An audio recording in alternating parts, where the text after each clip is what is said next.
Centro de Investigación en Comportamiento Organizacional, CINCEL, les da la bienvenida a este encuentro sobre preguntas y respuestas sobre intervención de factores de riesgo psicosocial. En esta oportunidad nos va a estar acompañando María Eugenia Londoño. Ella es psicóloga, especialista en psicología organizacional y en salud ocupacional. Es la gerente de la Revista Interamericana de Psicología Ocupacional y es psicóloga especialista de CINCEL. Entonces los voy a dejar con María Eugenia. Buenos días. Les voy a contar un poco de dónde salió la idea de hacer esta sesión de preguntas y respuestas en intervención de los factores de riesgo psicosocial. Me imagino que todos están enterados de la legislación que ha salido. Es un tema que está cobrando importancia en las empresas, pues pienso yo que por esa misma razón, por los requerimientos de la ley. Y es un tema que realmente estaba en pañales o todavía está empezando en nuestro país.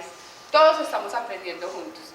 Entonces la idea de preguntarles a las empresas qué dificultades tienen, qué preguntas tienen en intervención de factores de riesgo psicosocial surgió de ahí. Pues todos estamos aprendiendo, no tenemos una experiencia muy grande, aunque en CINCEL venimos trabajando desde el 2009 en el tema.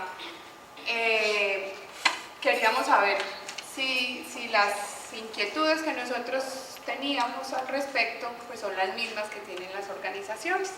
Entonces esa fue la razón por la que decidimos preguntarles a ustedes pues qué dudas tenían, y a lo largo de esta horita que tenemos pues vamos a ir respondiendo las preguntas que recibimos. Igual al final vamos a abrir un espacio para las preguntas adicionales que ocurran durante la charla.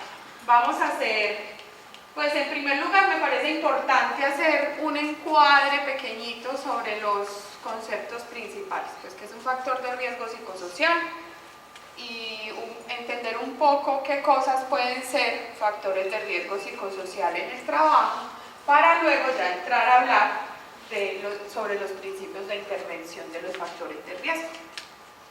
¿Qué entendemos por un factor psicosocial laboral? Factor psicosocial, todavía no estamos hablando de factor de riesgo. Es una condición presente en el trabajo de carácter tecnológico, organizacional, social o personal, con la que se relacionan los trabajadores y que tienen el potencial de afectar su salud, su bienestar, su desempeño o su desarrollo personal. Y aquí yo quisiera hacer énfasis en algo. Miren que las condiciones pueden ser inherentes al trabajo. Generalmente los factores de riesgo son cosas inherentes al trabajo. Lo que pasa es que nosotros, una equivocación que generalmente se comete es asumir que los factores de riesgo psicosocial están en la persona. Pero los factores de riesgo psicosocial laboral, como los demás factores de riesgo en el trabajo, son factores generalmente inherentes al trabajo, o sea, factores que riesgos que pone el trabajo a la persona que lo desempeña. Es importante tener en cuenta eso.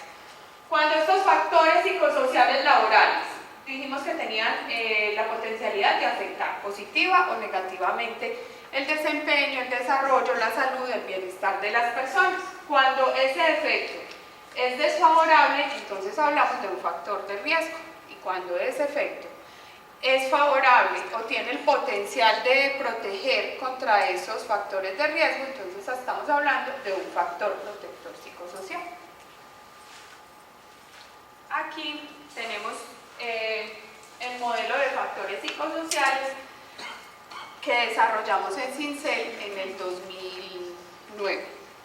Les voy a explicar un poquito para que tengamos claridad sobre qué cosas podemos considerar factores de riesgo psicosocial. Entonces, ¿qué cosas pueden ser factores de riesgo psicosocial? Entonces hablamos de aspectos del contexto del trabajo que se pueden convertir o tienen el potencial de tener efectos en las personas, factores a nivel organizacional, cómo está estructurado el organigrama de la empresa, las líneas de mando, el nivel de autonomía que tienen las personas en su cargo, que también están definidas esas líneas de mando, el alcance de cada cargo. Cuando esto no está muy bien definido, las personas no tienen claridad sobre eso o no tienen un nivel de autonomía adecuado para las demandas que tiene su cargo, esto se puede convertir en un factor de riesgo psicosocial. También las características tecnológicas del cargo, con tecnológico nos referimos a las demandas o al que le impone el cargo a la persona por razón de lo que debe hacer, los procesos que debe seguir, cómo está diseñada la tarea que debe hacer, cuando las tareas son muy monótonas, muy repetitivas. También cuando no están muy bien definidas podemos hablar de un factor de riesgo psicosocial. También los aspectos económicos del puesto de trabajo o del cargo, ahí hablamos de la equidad que existe en la compensación que las personas reciben, la justicia que existe en esos salarios, en esos beneficios, qué tan claros están definidos dentro de la empresa los criterios para decidir quiénes reciben ciertos beneficios y quiénes no los reciben. Esos aspectos, cuando no están bien definidos, cuando no son equitativos, cuando no son justos, tienen la posibilidad de tener efectos desfavorables en el desarrollo, en el bienestar, en el desempeño de las personas, y hablamos de un factor de riesgo psicosocial. Y también están las situaciones o los requerimientos sociales. ¿A qué se refiere esto? ¿Qué tantos contactos sociales le exige el puesto a la persona? ¿Qué tantas personas debe atender o con tantas personas se debe relacionar en su jornada de trabajo? ¿Y de qué tipo son esos contactos? Entonces, hay ciertos tipos de contacto pues, que representan un mayor factor de riesgo. Entonces, atender personas, lo que se llama demanda emocional. Entonces, atender personas enfermas, personas muy demandantes, personas agresivas, personas molestas, constituye un factor de riesgo psicosocial en esta dimensión. Y por último, la dimensión individual. ¿Qué le exige el puesto de trabajo a la persona? ¿Qué exige que tenga el puesto de trabajo la persona que lo va a desempeñar? ¿Qué exige en relación con conocimientos, con habilidades, con personalidad? ¿Qué exigencias tiene el cargo? ¿Qué también definidas están esas exigencias? ¿Y qué tanto se están teniendo en cuenta a la hora de seleccionar a la persona que va a desempeñar ese cargo? Entonces, todo esto se refiere a la manera como está configurado el puesto de trabajo de la persona. También tenemos, ya es un poco más subjetivo, tenemos las percepciones sobre el trabajo. Se pueden constituir en un factor protector o en un factor de riesgo. La manera como los trabaja, acá hablamos objetivamente cómo está configurado el cargo, ¿cierto? Pero acá estamos hablando cómo las personas percibimos el trabajo, percibimos todos estos aspectos que mencionamos aquí, también cómo percibimos la justicia dentro de la organización, las posibilidades de control que tenemos de esas demandas que nos impone el cargo. Este ya es un poco más subjetivo, pero tienen también la potencialidad de afectar favorable o desfavorablemente a las personas. Y por último, tenemos las condiciones personales. Las condiciones personales son esas cosas o esos elementos con los que la persona llega al cargo. Entonces ahí hablamos que se ha encontrado en las investigaciones algunos aspectos de la personalidad que pueden tener un mayor efecto en este sentido. Entonces hablamos de los estilos de afrontamiento, de la autoestima, el nivel de internalidad que tiene la persona, la autoeficacia, qué motiva a la persona, y también las condiciones demográficas y las condiciones extralaborales que vive esa persona. Entonces, cuando estos factores tienen efectos positivos para la persona, para la organización o para la persona por fuera del trabajo, estamos hablando de un factor protector psicosocial. Por el contrario, cuando el efecto es desfavorable, entonces hablamos de un factor de riesgo psicosocial. Esa era la introducción, muy breve.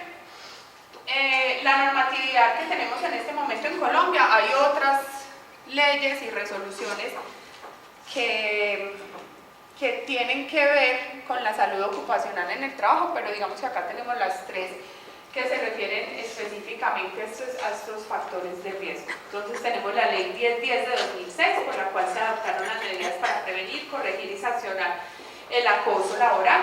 La resolución 2646, que es en la que nos vamos a centrar más en esta hora que tenemos de aquí en adelante, por la cual se establecen las disposiciones y se definen las responsabilidades para identificar, evaluar, prevenir, intervenir y monitorear de manera permanente los factores de riesgo psicosocial.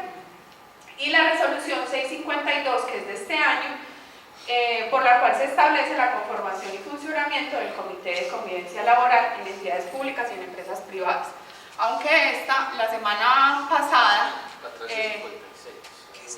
tenemos una nueva resolución que modifica esta resolución. Entonces, realmente pues no la alcancé a incluir acá, pero es importante tener en cuenta eso. Entonces vamos a entrar a las preguntas que fueron enviadas por las personas sobre intervención de factores de riesgo psicosocial. La primera pregunta que tenemos es: ¿qué plantea la resolución 2646 en relación con la intervención? Entonces vamos a hablar un poquito sobre eso. La resolución dice que toda intervención de los factores de riesgo psicosocial implica afectados o interesados. La participación de todas las personas es muy importante. Vamos a ir también viendo cuando hablemos sobre intervención por qué es tan importante esa participación. Para priorizar los factores de riesgo psicosocial que se van a intervenir, se debe tener en cuenta la asociación estadística con efectos negativos sobre el trabajo o sobre los trabajadores. ¿A qué se refiere esa asociación estadística? Se refiere a que debemos intervenir en primer lugar aquellos factores de riesgo que han demostrado tener un mayor potencial de daño en las personas. Ahora vamos a hablar un poquito sobre cuáles son esos factores de riesgo. Y las condiciones del trabajo propias de la actividad de la empresa cuya intervención es recomendada por la literatura científica. Hay algunos tipos de empresa en los que se han identificado riesgos muy específicos e intervenciones también muy específicas. Se me ocurre en este momento el personal asistencial en salud. Mucho se ha investigado sobre el efecto que las demandas emocionales tienen en estas personas que trabajan a nivel asistencial en salud, el efecto que esto puede tener en su bienestar, en su salud. Si yo trabajo en una empresa de este tipo, ese debe ser un factor de riesgo al que yo me debo apuntar, aunque tal vez en mi diagnóstico no salga muy alto, sería un factor de riesgo que yo debería intervenir porque está ampliamente documentado el efecto que puede tener en las personas que conforman mi empresa. Se plantea que se deben realizar actividades educativas o formativas con los trabajadores con el fin de modificar sus actitudes o respuestas frente a las situaciones, pero estas actividades deben formar parte de un programa continuo, y acá yo subrayo esto porque me parece muy importante, deben realizarse de manera paralela a la modificación de las condiciones del trabajo. Esto tal vez no le gusta mucho escucharlo a las empresas, pero la intervención de los factores de riesgo psicosocial, así como la intervención de cualquier factor de riesgo en el trabajo, muchas veces implica el cambio de las condiciones laborales. Entonces, un error muy común que se comete es centrarme aquí. Me dedico a formar a las personas, a enseñarles cómo enfrentarse a las situaciones del trabajo, pero nunca me paro a pensar las situaciones del trabajo, qué configuración tienen, de qué manera están diseñadas y cómo las puedo rediseñar o mejorar para que no tengan esos efectos negativos en las personas. ¿Qué más plantea la resolución? Los procesos de inducción, reinducción, entrenamiento y capacitación facilitarán el conocimiento y la motivación de los trabajadores sobre los factores que afectan la salud y el bienestar. Estos procesos, además, diría yo, que tienen un papel muy importante en la manera como la persona se va a enfrentar a los factores de riesgo de ahí en adelante en su trabajo, el conocimiento que va a tener o conocimientos básicos que él va a tener, que en la medida que no los tenga, se pueden constituir en un factor de riesgo psicosocial. Entonces, recuerden que ahorita decíamos, el factor de riesgo psicosocial puede estar en la configuración del trabajo. Si esa es, digamos, la dificultad que tenemos, deberíamos modificar las condiciones del trabajo. Si el factor de riesgo psicosocial está en el individuo, pues deberíamos intervenir en las personas, o como veíamos también se puede presentar en la interacción entre ambos, en esas percepciones que las personas tenemos sobre el trabajo. Si el factor de riesgo se encuentra en ese punto, deberíamos intervenir en ese punto. Aquí tenemos una propuesta de procedimiento de intervención para los factores de riesgo psicosocial. Realmente esta es una propuesta adaptada por nosotros, basándonos en los métodos propuestos por ISTAS y por el Instituto Nacional de Seguridad e Higiene en el Trabajo de España. Este procedimiento que nosotros adoptamos sugiere empezar por un prediagnóstico. Ahorita les voy a hablar un poquito más a qué se refiere ese prediagnóstico. Es mirar qué está pasando en mi empresa que me puedes insinuar que están pasando o que existen factores de riesgo psicosocial en mi empresa. El segundo paso es la constitución de un grupo interdisciplinar de gestión de los factores de riesgo psicosocial.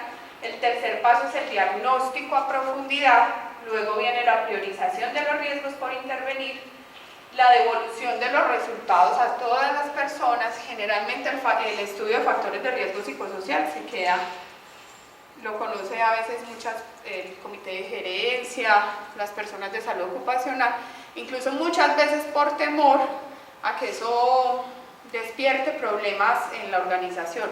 Pero siempre es importante tener en cuenta que quien conoce mejor el trabajo que las personas que lo desempeñan. Entonces, si la empresa no presenta eso, pues casi que se está dándole la espalda a problemas que seguramente los trabajadores son muy conscientes que existen. Entonces, todos deberían conocer los resultados de ese estudio. Luego viene la elaboración y la aplicación del plan de acción.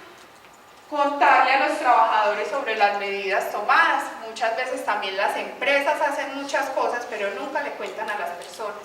Y resulta que las personas no tienen la capacidad de asociar eso que yo respondí hace 6 meses en una encuesta que me hicieron con esto que están haciendo ahora, estos talleres que están viniendo a dar. Entonces, si a mí me preguntan si aquí están haciendo algo para intervenir eso, yo voy a decir que no, y que a esta empresa no le importa, porque no tengo la asociación entre las dos cosas. Entonces yo debería conocer qué es lo que está haciendo la empresa. Y por último, hacerle seguimiento a ese plan de intervención que se planteó. ¿A qué se refiere el prediagnóstico? En las empresas, en muchas oportunidades hay información que puede dar evidencia de la existencia de factores de riesgo psicosocial. Entonces, ¿yo qué puedo ir a mirar? Los índices de quejas, cómo está mi clima organizacional. Cuando el clima organizacional es desfavorable, eso puede ser un indicador, una pequeña alerta que me puede mostrar que algo está pasando en mi organización. Unas altas tasas de rotación, de ausentismo, incapacidades, sobre todo esas incapacidades cuando empiezan a darse ya por estrés, o por enfermedades que los médicos no encuentran qué son, pero la persona sigue enferma. Y también si tengo en mi organización trabajos que han sido documentados en la literatura como de alto riesgo. Estos indicadores, entre otros, pero si se presentan esos indicadores en mi empresa, pueden ser una señal de alarma que algo está pasando en relación con los factores de riesgo psicosocial y debería intervenirlos. Tal vez esta fase parezca muy básica, pero tiene una función importante. La mayoría de las empresas están viendo la intervención de los factores de riesgo psicosocial como un requerimiento de ley. Entonces hacemos eso y hacemos lo mínimo para poder cumplir con la resolución. Pero cuando yo puedo mostrarle esto, a las directivas de la empresa. Ojo, es que acá el ausentismo se nos ha incrementado en los últimos 2 años de manera pues importante. Aquí tenemos 4 personas incapacitadas por trastornos de ansiedad, por depresión, por cosas como estas. Eso a la empresa le cuesta dinero. A veces, lastimosamente, hay que traducir eso en pesos para poder convencer a las directivas, pero pueden ser argumentos de peso para convencerlos y para lograr un verdadero compromiso de la dirección para la intervención de los factores de riesgo psicosocial. Aquí tenemos otra pregunta de las que enviaron ustedes por internet. ¿Qué proceso de la compañía debe estar a cargo de gestionar los factores de riesgo psicosocial? ¿Debe ser salud ocupacional o las áreas de bienestar? Esa es la pregunta del millón. Realmente, y es importante tener en cuenta esto, hago énfasis, los factores de riesgo psicosocial constituyen un factor de riesgo para la salud de las personas. En ese sentido, sería responsabilidad de las áreas de salud ocupacional. Pero ¿qué pasa? Muchas de las acciones que se deben realizar para controlar esos factores de riesgo están en las áreas de bienestar. Entonces, a pesar de que la responsabilidad debería ser de salud ocupacional, debe trabajarse de manera unida con las áreas de bienestar. Casi que salud ocupacional es el responsable, pero muchas veces las áreas de bienestar son las que son expertas en estos temas psicosociales y son quienes tienen la potestad de intervenir en ese sentido. Entonces debería ser un trabajo de los dos. Y esta es otra pregunta que llegó por internet. La intervención debe hacerla un experto, como se considera en la resolución 2646 de 2008, que es un psicólogo especialista en salud ocupacional y con licencia para trabajar en salud ocupacional, o puede ser una persona con pregrado en psicología. Aquí está la pregunta tal como llegó. Ahorita hablábamos que la intervención de los factores de riesgo psicosocial debe hacerse por un grupo interdisciplinario. Entonces, realmente el psicólogo de la empresa no puede ser el único encargado de gestionar o de intervenir los factores de riesgo psicosocial. En relación con la resolución, se especifica más esa figura del experto en relación con la medición, la interpretación de los datos. Incluso pienso que debe ser un asesor muy importante para enfocar las acciones de intervención de los factores de riesgo psicosocial, pero no puede ser el único encargado de realizar esa gestión. Es importante que si va a participar una persona con pregrado en psicología, se preocupe por tener esa mirada también desde la salud ocupacional. En psicología nos forman generalmente para atender a personas que tienen alteraciones emocionales, alteraciones en su comportamiento, pero no nos forman desde la perspectiva de la salud y menos de la salud ocupacional. Entonces, por lo menos si dentro de ese grupo va a estar una persona con pregrado en psicología, debe preocuparse por tener conocimientos en esa área. Bueno, ahorita les contaba la tercera fase para la metodología que proponemos es realizar el diagnóstico a profundidad. Ese diagnóstico, tal como lo plantea la resolución, pues debe hacerse con instrumentos validados en el país y diseñados para la evaluación de los factores de riesgo psicosocial. Aquí tenemos también una pregunta en relación con este tema. Entonces dice, desde el punto de vista de los requisitos legales, se hace necesario en Colombia realizar el diagnóstico con las baterías del ministerio o son válidas otras herramientas como clima organizacional o encuestas sociodemográficas.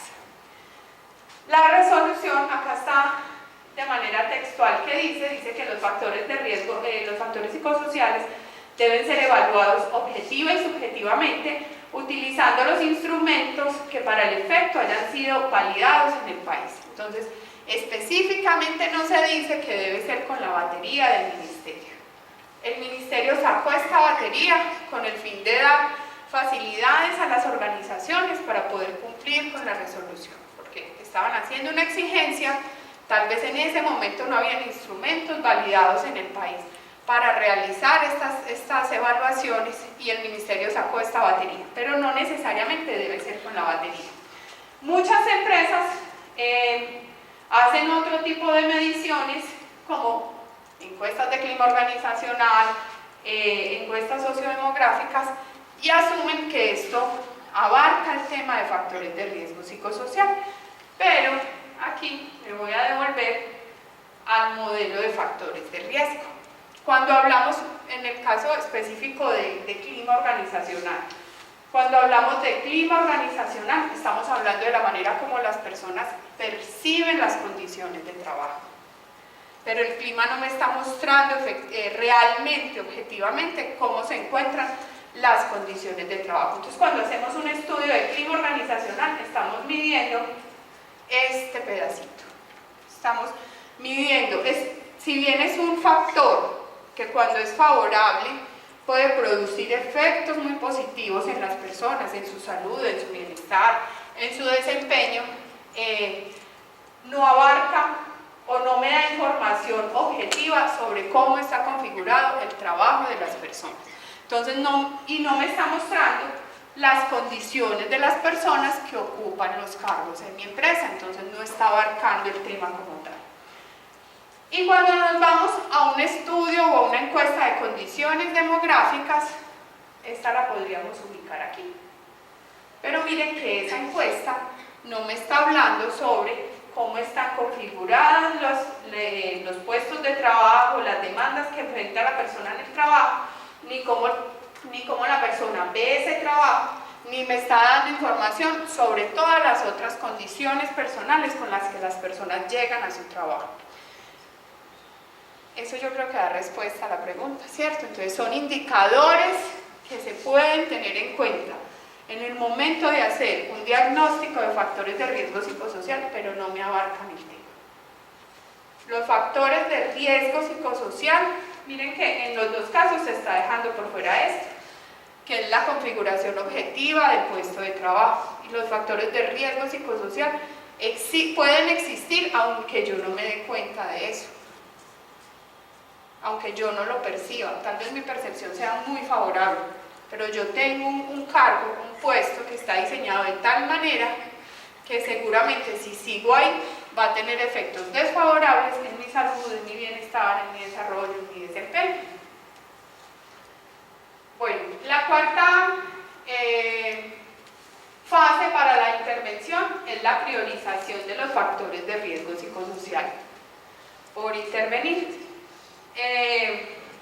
¿Cuáles factores de riesgo psicosocial se deben intervenir de manera prioritaria?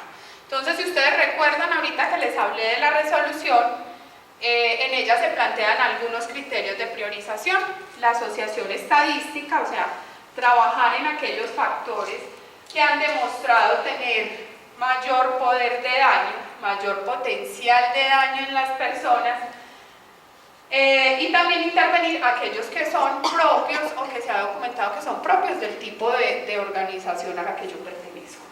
También otros criterios para la priorización: priorizar aquellos que se hayan identificado como altos o muy altos en el diagnóstico, especialmente en grupos más grandes de personas.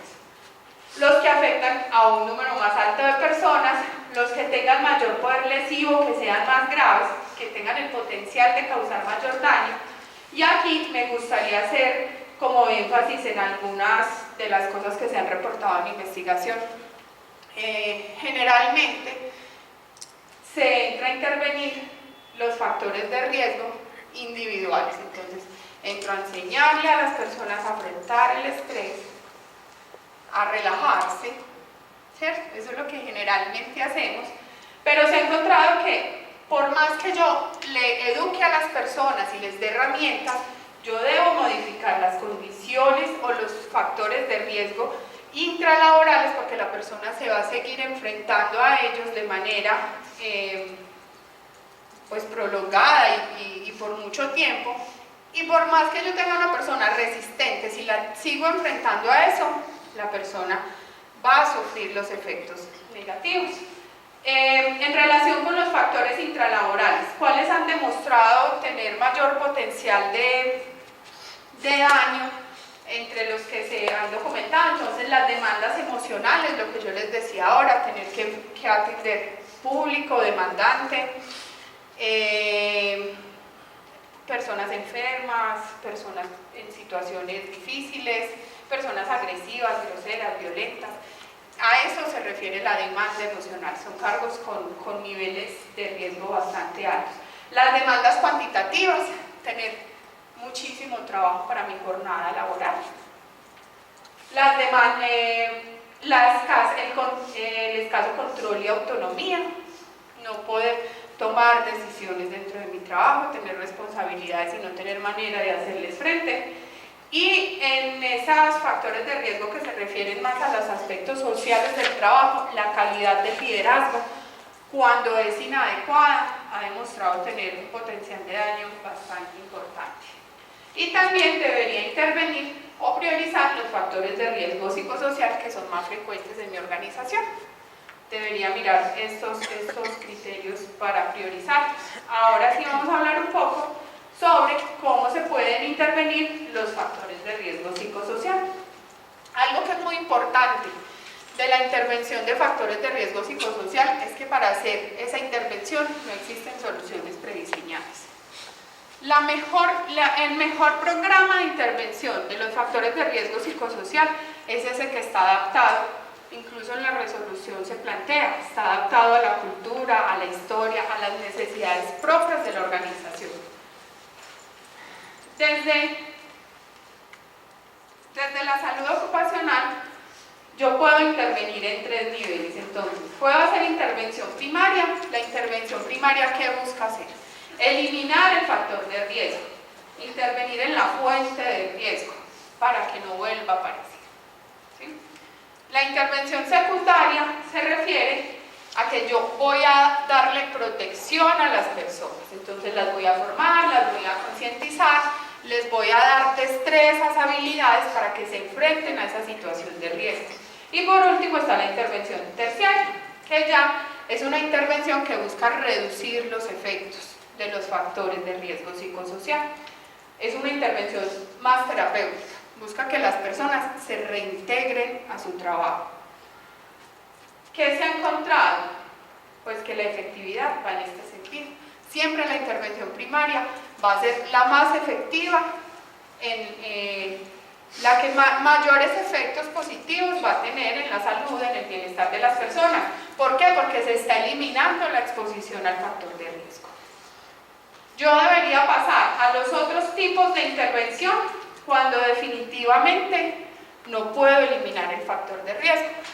Lo ideal es eliminar el factor de riesgo. Y el gran objetivo de las organizaciones debería ser no tener que llegar a la intervención terciaria, que es lo que generalmente se está haciendo. Muchos de los programas de intervención en factores de riesgo psicosocial, piensen, son para que las personas aprendan a manejar el estrés. Y el estrés no es un factor de riesgo psicosocial. El estrés es un efecto de los factores de riesgo psicosocial. Cuando yo ya estoy esperando que la persona tenga síntomas de estrés para intervenirlo, llegué tarde a la intervención. Estoy interviniendo el efecto de los factores de riesgo psicosocial. Entonces, si yo quiero que mi intervención sea muy efectiva, yo debería ir o debería preguntarme, esos factores de riesgo que yo prioricé para intervenir, ¿dónde está la fuente de esos factores de riesgo?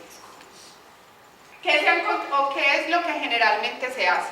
Se trabaja en intervención secundaria y en intervención terciaria. Hay como dato más o menos para que se dimensione hasta qué punto se están centrando las intervenciones en esos aspectos.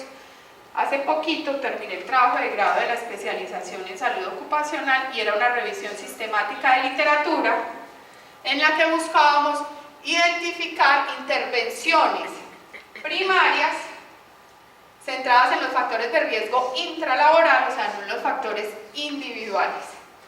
En las búsquedas en las bases de datos encontramos 4.300 artículos que se referían al tema. Luego de pasar todos los filtros, encontramos que la gran mayoría estaban dirigidos a enseñarle a las personas a enfrentarse a los factores de riesgo psicosocial, o a enseñarle a las personas, o a tratar de reducir los efectos de los factores de riesgo psicosocial. Tanto que después de revisar esos 4.200 y pico de abstract, quedaron 8 artículos que cumplieron los requisitos que nosotros estábamos buscando, que reportaran intervención primaria de los factores de riesgo intralaboral. Eso muestra un poquito la dimensión o el peso que está teniendo lo que se está haciendo en estos otros dos niveles. También podemos hablar desde la salud ocupacional. Si hablamos de que los factores de riesgo psicosocial son otro factor de riesgo en el trabajo, pues yo tengo 3 opciones de intervenir: sobre la fuente, que sería la intervención primaria, sobre el medio o sobre la persona. Igualmente la efectividad va disminuyendo de esta manera, entonces siempre va a ser más efectiva la intervención sobre la fuente. Se me olvidó algo que les iba a contar con esta diapositiva, pero siempre va a disminuir entonces la efectividad en la medida que yo pase hacia el medio o hacia la persona. Un ejemplo para entender un poco esto, haciendo una comparación con otro tipo de factores de riesgo. Si yo tengo una persona que debe soportar o debe levantar cargas muy pesadas en su trabajo, ¿cuál sería la intervención sobre la fuente? Pues disminúyale el peso, ¿cierto? Sobre el medio, no sé, pues dele una polea o algo para que pueda levantarlo. Y sobre la persona, cómprele el cinturón, métalo al gimnasio para que sea más fuerte, ¿cierto? Si yo me dedico a intervenir sobre la persona, entonces le compro el cinturón para que no le dé una hernia, lo meto al gimnasio para que se vuelva más fuerte y puedo hacer muchos esfuerzos en ese sentido, pero si le pongo una piedra a ese señor de 1 tonelada encima, lo estripé. Pasa lo mismo con los factores de riesgo psicosocial.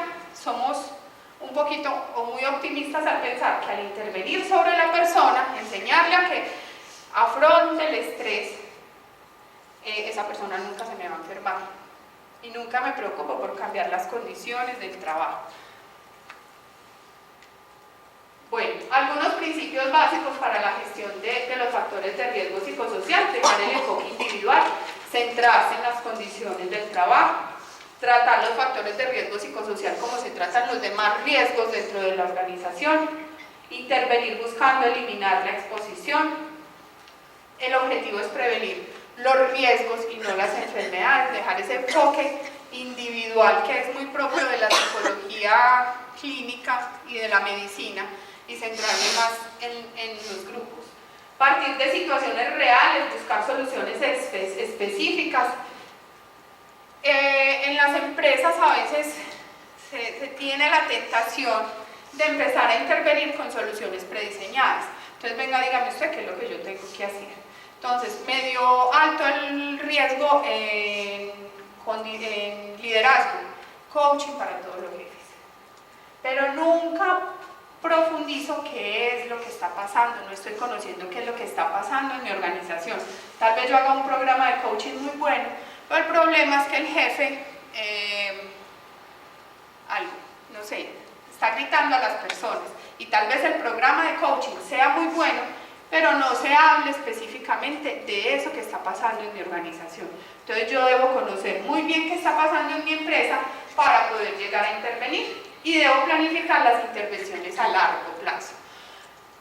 Generalmente se planifican las intervenciones a muy corto plazo y también ese es un criterio para que prime la intervención ya sobre los efectos. Si yo tengo una persona estresada, la meto a un tratamiento y se reduce el estrés. Eso es muy visible, ¿no? Pero cuando yo reconfiguro las condiciones de mi trabajo y nadie llega a enfermarse, pues los efectos tal vez no van a ser tan visibles, porque fueron cosas que iban a pasar y no pasaron, pero no me di cuenta. Entonces es importante tener en cuenta que esos efectos son a más largo plazo. Porque generalmente la intervención se centra sobre los colaboradores o sobre los efectos. En la psicología ocupacional tenemos una dificultad y es que traemos un peso muy importante desde la psicología clínica. Y en psicología clínica se espera que las personas, pues en la gran mayoría de los casos, se espera que las personas desarrollen los trastornos para ir a intervenir. También desde la psicoterapia, desde la medicina, pero la salud ocupacional debe trabajar con otro concepto, que es el de la prevención y el de garantizar la salud de los grupos o de las colectividades. El esencialismo, ¿qué me refiero con eso? Generalmente o se piensa que hoy en día todos los trabajos son estresantes y eso es normal. Se tiene esa imagen. Es normal, no, es que ese trabajo es normal que sea estresante. Pero es importante tener en cuenta que si ese trabajo está diseñado de esa manera es porque alguien lo diseñó así. Y no debería haber aspectos de la tecnología humana que no puedan ser solucionados por la tecnología humana. Entonces, y en las empresas es muy importante tratar de erradicar ese esencialismo, o sea, ver el estrés como algo normal. Incluso en muchas empresas, en muchas organizaciones, una competencia que hoy se pone en los perfiles de los cargos es tolerancia al estrés. O sea, aquí no podemos hacer nada para que este trabajo no sea estresante, necesitamos personas que aguanten. La atribución, ¿a qué se refiere eso? En muchas ocasiones, las directivas de las organizaciones o todos pensamos que cuando un trabajador se enferma es por culpa de él, no por culpa del trabajo. También porque muchas veces, pues y eso sí es importante y es una realidad, la competitividad generalmente prima sobre la salud y el bienestar, aunque yo soy una firme convencida de que las personas cuando están bien trabajan mejor. El conocimiento científico, a pesar de que ha avanzado mucho en ese aspecto, en ese sentido que les contaba ahorita, no ha sido suficiente para que se provoque un cambio social en ese sentido. Y también se puede deber que se realice más intervención secundaria a que la intervención primaria, como les contaba hace un momentico, tiene efectos a largo plazo y que no son muy visibles. Y también implica que yo ponga a participar en esa intervención personas que tal vez nunca llegarían a desarrollar un trastorno o serían afectadas su salud. Entonces, la intervención secundaria y terciaria generalmente tiene efectos a más corto plazo. ¿Qué se ha encontrado entonces en investigación? Aunque esto ya se los he mencionado, las intervenciones con foco individual tienen efectos positivos, sí tienen efectos positivos, no voy a decir que no tengan efectos positivos, pero generalmente tienen efectos positivos en la persona y a corto plazo, porque si yo no cambio las condiciones del trabajo, esa persona se va a seguir enfrentando de manera indefinida a esa situación hasta que va a ver afectada su salud, su bienestar. Las personas muestran menos disposición a participar cuando las acciones se orientan únicamente al cambio de las condiciones de los empleados. Entonces, en mi organización hay niveles de riesgo muy altos, pero entonces se dedican a enseñarnos a nosotros y a decirnos cómo tenemos que ser nosotros, pero la empresa nunca muestra voluntad de cambio de nada. Eso hace que las personas estén menos dispuestas a participar en esas acciones de cambio porque ven que se les está atribuyendo toda la culpa a ellos. Y los enfoques más efectivos son aquellos que se dirigen a la persona, o sea, no estoy diciendo que esas acciones no funcionen, sí funcionan, pero también que se orientan a revisar las condiciones organizacionales y a modificar las condiciones organizacionales. Estas son dos preguntas que llegaron y pues yo las veo muy relacionadas. Dice si hay un riesgo alto en una persona y no en el equipo de trabajo, ¿cómo se debe intervenir de acuerdo con la norma o con la literatura? El enfoque de la salud ocupacional, sobre todo cuando se aborda desde el punto de vista preventivo, debería primar la salud de la colectividad pues, sobre la salud individual. Entonces, y devolviéndome un poco aquí a los niveles, estos tipos de intervención primaria y secundaria generalmente son más grupales, se interviene más sobre los grupos en los que se encuentra un mayor factor de riesgo. Cuando yo ya dejé llegar las cosas hasta un punto que es necesaria la intervención terciaria, ahí sí debo hacer pues intervención individual sobre las personas que han sufrido los efectos. Pero como les dije hace un rato, y lo he dicho muchas veces, ojalá no tuviéramos que llegar a este punto. Bueno, acá tengo una lista de acciones preventivas exitosas. Muchas veces las empresas dicen, pero dígame qué tengo que hacer. Estas son acciones preventivas que han demostrado ser exitosas en las organizaciones. Sin embargo, yo debería ir a mirar qué factores de riesgo tengo en mi organización, pues para escoger cuáles pueden ser más pertinentes en mi empresa. Entonces, adaptar las exigencias del cargo a las posibilidades de las personas. Generalmente, pues tal vez esta solución no sea muy popular, pero yo debo asegurarme que tengo una planta de personal suficiente para cumplir con los requerimientos del trabajo. Aumentar las posibilidades de desarrollo y aplicación de conocimientos, evitando el trabajo monótono, repetitivo. Hay trabajos que son monótonos y repetitivos por su propia naturaleza. No tengo manera de enriquecerlos. En esos casos puedo pensar en otras soluciones como la rotación de puestos de trabajo para reducir la monotonía y la repetitividad de ese trabajo en la misma persona. Incrementar el nivel de control sobre los tiempos de trabajo, pausas, descansos, permisos, vacaciones.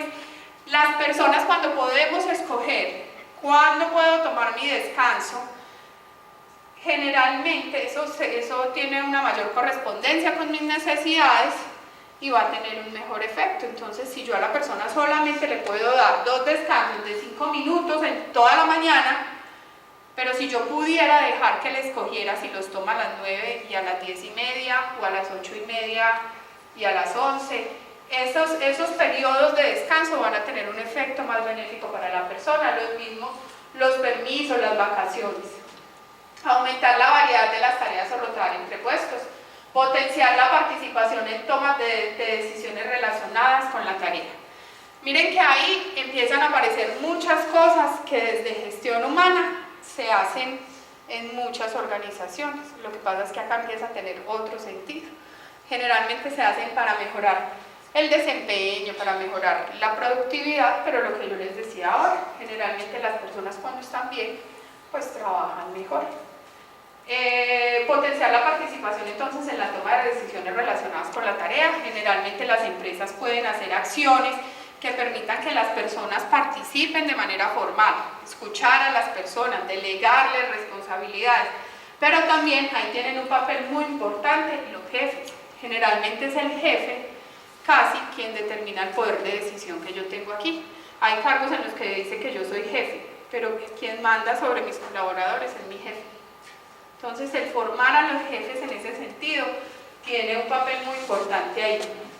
Facilitar el apoyo entre el personal de la empresa, fomentar la claridad y la transparencia organizativa, entonces que las personas estén enteradas de lo que pasa en su organización, estén enteradas de lo que pasa en su trabajo, hacia dónde va la organización, por qué pasan o no pasan las cosas dentro de la organización. Y ahí también tienen un papel bien importante los jefes, porque los jefes generalmente son mi fuente de información primaria. Mi jefe es el que viene y me dice, se canceló el proyecto que dijimos ayer, ya, pare, se trasnochó anoche, pero de malas, se paró el proyecto. Pero está en manos de él explicarme por qué se para, o no explicarme, simplemente decirme, pare ahí, y me voy a quedar sin saber qué es lo que está pasando en mi organización. La formación en habilidades directivas, disminuir la competitividad entre compañeros, eliminar el trabajo aislado, fomentar el trabajo en equipo, favorece el apoyo social entre las personas, mejora esas condiciones sociales del trabajo y generalmente tiene efectos muy benéficos para las personas. Garantizar el respeto y el trato justo entre las personas. Erradicar las normas culturales que favorecen el estrés o lo naturalizan, lo que yo les decía ahora. Hay muchas organizaciones a las que uno va y es normal uno escuchar conversaciones entre compañeros de trabajo. Ay, no, anoche me quedé hasta las 12:30 de la noche respondiendo correos y antenoche hasta la 1:30. Ay, no, es que aquí la cantidad de correos es muy impresionante. Y entonces el otro le dice, ay, sí, yo me quedé anoche hasta la 1:30 de la mañana y mi jefe me escribió hoy a las 4:30 de la mañana y me dijo que le tenía que tener para las 6, no sé qué. Y se vuelve normal, incluso cuando yo no estoy trabajando a ese ritmo, casi que empiezo a tener desaprobación en la organización, porque lo normal se vuelve eso. Entonces es importante tener personas productivas, personas que produzcan, que hagan que la empresa cumpla con sus objetivos, pero también hay culturas organizacionales que naturalizan el estrés, la invasión de la vida privada de la persona por el trabajo. Facilitar la compatibilidad entre la familia y el trabajo. Hay organizaciones que han realizado programas de necesitamos personas que estén saludables y que tengan relaciones sociales saludables, entonces a las 6 de la tarde no queremos ver a nadie en estas oficinas. Cosas como esas hacen, pues desde que la persona no se lleve el trabajo para la casa, hacen que tenga una menor interferencia al trabajo en la vida extralaboral de las personas, cumplir con las jornadas y horarios pactados, evitar tener una estructura salarial muy centrada en la parte variable, especialmente cuando el salario base es muy bajito. Eso hace que las personas tengan o sientan la necesidad de producir a un nivel muy alto y aumenta mucho el factor de sufrir estrés en el trabajo. Y por último, una última pregunta: el desempleo es un factor de riesgo que preocupa al empleado, y con los cambios cada vez las empresas necesitan menos gente. ¿Cómo puede la empresa preparar a un empleado para asumir este momento? Entonces, definitivamente los factores de riesgo psicosocial se han aumentado en los últimos años por las características que han ido tomando pues, la configuración del trabajo. Entonces, ya la mayoría de las personas trabajan por prestación de servicios, tengo varios trabajos, tengo 3 medios tiempos, cosas como esto, trabajo con contratos a término definido. Esos son factores de riesgo psicosocial. Eso hace que se incrementen en gran medida esos factores de riesgo. ¿Qué puede hacer una empresa? Como les decía ahorita, es muy importante que las personas tengan claridad sobre las cosas, incluso que parecen más básicas. Mi ansiedad va a disminuir cuando yo sé qué esperar, cuando yo sé que mi contrato se acaba en diciembre y que va a depender que me lo renueven o no me lo renueven de tales condiciones. Pero cuando yo no sé qué debe pasar para que me renueven o no me renueven, me van a renovar, no me van a renovar, me van a volver a llamar, me llaman en una semana, en 5 meses. No, esa incertidumbre aumenta el riesgo que constituye esa situación. Aunque a veces pues las condiciones no son muy buenas, pero tener claridad sobre lo que puedo esperar y sobre lo que va a pasar hace que las personas no perciban esa situación como tan estresante. Y mejorar la situación, la empleabilidad de las personas. Las organizaciones, cuando ven que deben prescindir de las personas, lo que pueden hacer es intentar mejorar las habilidades que tienen esas personas, los conocimientos que tienen para enfrentarse al mercado laboral. Eso podría ser la empresa, aunque ya pues está muy a voluntad de la organización. Esas son las salidas que encontramos y que les podemos sugerir. Pues hasta aquí llega lo que tenía para contarles, y nos quedó mucho más tiempo para preguntas, entonces lo podemos aprovechar. No sé si alguien tiene alguna pregunta adicional y podemos conversar, incluso si alguien no está de acuerdo con algo de lo que yo dije aquí, me gustaría pues que habláramos sobre eso. No sé. Ustedes ya comenzaron a hacer procesos de intervención en algunas organizaciones, y cómo ha sido la respuesta, cómo lo han recibido directamente los empleados, ustedes. ¿Cuál ha sido la experiencia? Bueno, realmente sobre factores de riesgo psicosocial como tal no hemos realizado intervenciones estructuradas, completas, que vayan desde el principio hasta el final. En este momento nos hemos centrado más en la medición. Hemos realizado intervenciones sobre otros temas, por ejemplo, clima organizacional. Hemos encontrado que generalmente se presenta esa misma tendencia, esperar que el empleado cambie cosas. Aunque sí es muy importante que las personas cambien cosas, participen en esos procesos de cambio, pero generalmente sí se encuentra en muchas ocasiones una resistencia, por lo menos a revisar qué está pasando con las condiciones organizacionales. Entonces sí se encuentra esa resistencia, Incluso a veces esas inquietudes no trascienden a las áreas de gestión humana o salud ocupacional. Se hace la sugerencia, mire, es que acá hay que revisar cómo está la estructura salarial, porque acá hay cosas que de verdad no deberían estar pasando. Hay colaboradores que ganan el triple de lo que se gana el jefe. Y el área de salud ocupacional se asusta y dice, no, esas cosas no pueden pasar acá, o gestión humana, y nunca ni siquiera trasciende la inquietud a los niveles directivos o a las áreas que se encargan de esa parte. ¿Alguien más tiene alguna pregunta? Señora. En las organizaciones donde la población es flotante por el mismo proceso,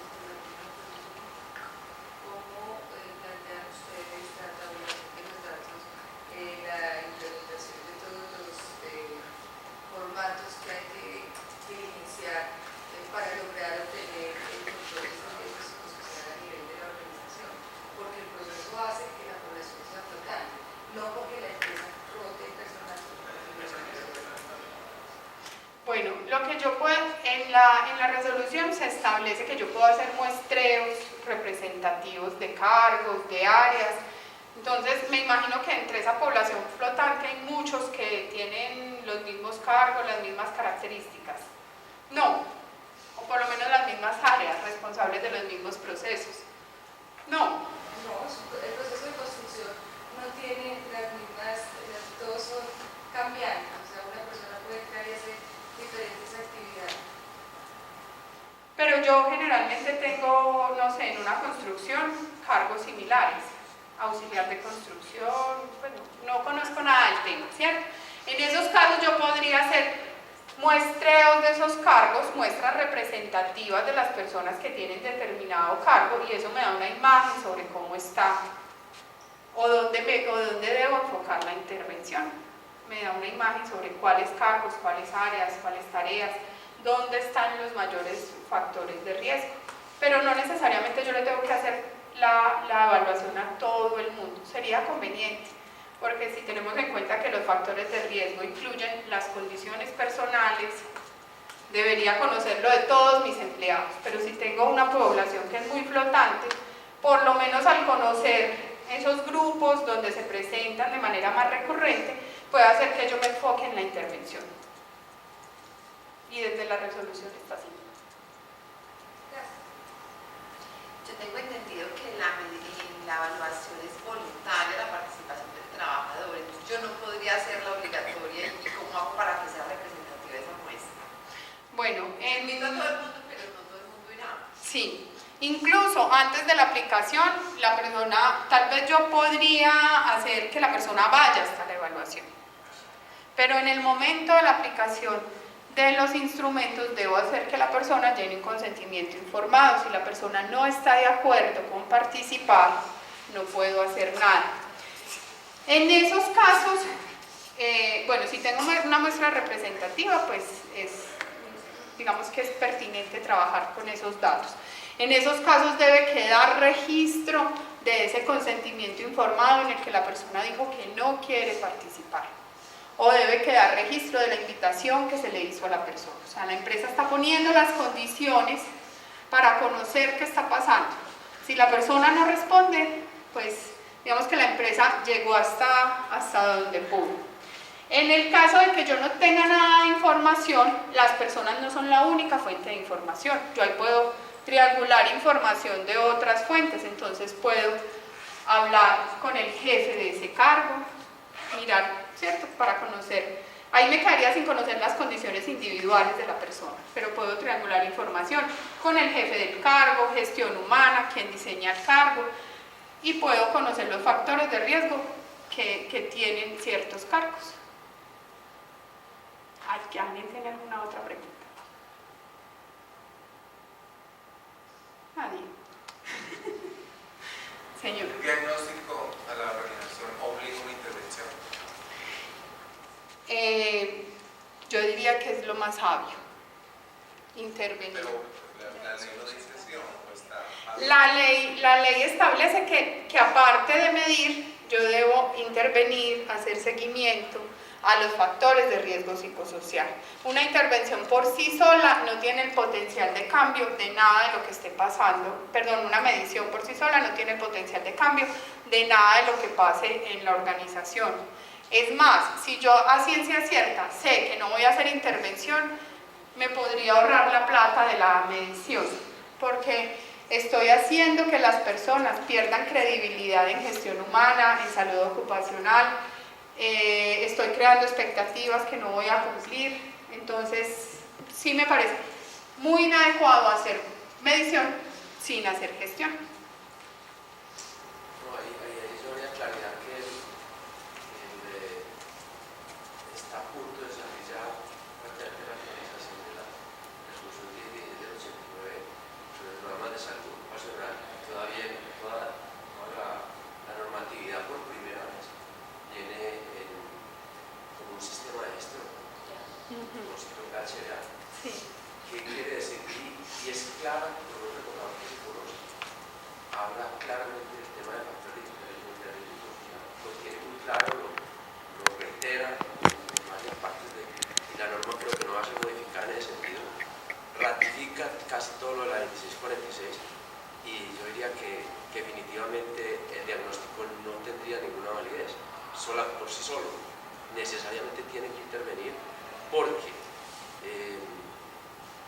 esa es una opinión muy personal, creo que como va a quedar redactada la norma, a las empresas no les va a quedar otra opción que certificarse mínimo en una OSHA 18001, porque esa norma está redactada siguiendo lineamientos de OSHA 18001 y la norma ILO. Entonces, de alguna manera, cuando usted está certificado, lo mínimo que van a tener es un auditor al frente donde te verifique eso, y todos sabemos que los sistemas de gestión están basados en las evidencias. Sí. Entonces, es decir, yo considero que es muy trascendente para toda la empresa en Colombia lo que va a pasar. Yo creo que todavía no sabemos qué es lo que va a pasar y lo que va a pasar es muy trascendente. El día que salga la actualización de la 2016-89 modificará de manera trascendental toda la parte de seguridad y salud de las empresas. Y la modifica de manera trascendental es porque estar certificado con una norma 18001 mantener un sistema de esos es un reto grande para todos. Muchas gracias, doctor Julio César. Y además o sea, digamos, en un mundo ideal no deberíamos esperar que salga la norma, que me lo exija la norma, sino que, por ejemplo, hoy en día que se está hablando tanto de responsabilidad social de las empresas, la responsabilidad no solamente es con las personas de fuera de la empresa, debería empezar con las personas de adentro de la empresa. Yo recibo personas saludables, debería devolverle a la sociedad personas saludables también. Entonces, ojalá esa intervención se trabajara más, pues también desde ese enfoque. No sé si alguien más tiene alguna pregunta. Señora. ¿Es posible de pronto en las actitudes médicas lograr que la empresa pues destine un sitio donde les hacen los exámenes de actitud médica para ingresar? Les pudieran realizar o pues va contra la norma unos test o unos formatos que permitan hacer un prediagnóstico de la condición en la que va a empezar el trabajador? Yo lo veo posible, lo veo viable, incluso veo que hoy en día se hace. Lo que pasa es que no se utiliza con esos fines, se utiliza para selección. Pero casi todas las personas cuando van a entrar a un trabajo presentan una serie de pruebas que me dan información sobre las condiciones con las que esa persona llega al trabajo. Y yo podría utilizar esa información para salud ocupacional. O sea, con la reserva y la confidencialidad necesaria del caso, obviamente, pero yo podría utilizar esa información para salud ocupacional. Lo que sí no debería hacer es discriminar a las personas o ponerlas en evidencia en esas evaluaciones que se hagan. ¿Alguien más tiene alguna pregunta? No. Bueno. Parece que todo quedó muy claro. Les agradecemos mucho su asistencia. Esperamos seguirlos viendo por acá en las conferencias trimestrales que realiza CINSET. Y en los próximos días va a estar publicada lo que hablamos hoy en la página de nosotros. que es www.cincel.com.co. Me faltó ponerla acá. Les agradecemos mucho que hayan venido. Muchas gracias. Feliz día.